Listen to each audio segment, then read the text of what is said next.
La télévision numérique terrestre, NN6 Technologies en a fait sa spécialité.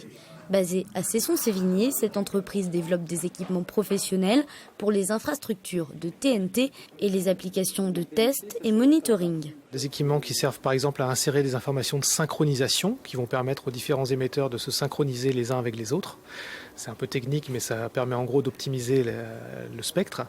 Et vous allez trouver également des équipements qui vont servir à faire le basculement d'équipements principaux vers des équipements de secours, de façon à ce que, en cas de panne, vous ne voyez rien à l'écran et que vous continuez à regarder votre programme comme si de rien n'était.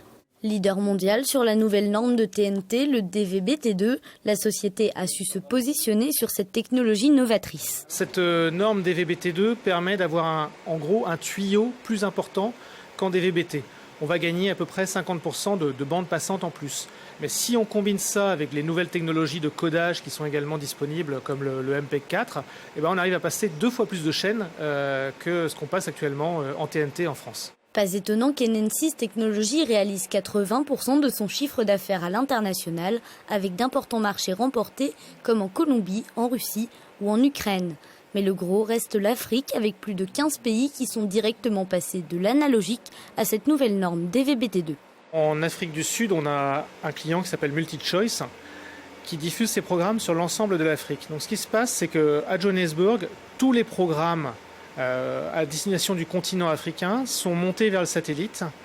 Et ensuite, dans chaque pays, Nigeria, Zambie, Kenya et plein d'autres, une quinzaine au total, on va avoir des émetteurs qui vont récupérer ces signaux satellites, qui vont choisir les programmes à diffuser sur la zone de couverture et qui vont donc les diffuser avec la norme DVB-T2. Par exemple, les chaînes en portugais ne vont être diffusées que sur des pays type Angola ou Mozambique. Et les chaînes en anglais plutôt sur des pays type Kenya ou Nigeria. Côté perspective, NN6 Technologies compte s'ancrer sur le DVB-T2 et la ultra haute résolution pour répondre aux constantes évolutions des bandes passantes. Pour renforcer ses équipes, la société a également lancé un plan de recrutement de 5 collaborateurs, notamment en recherche et développement, et sur des postes à l'export pour renforcer sa croissance à l'étranger.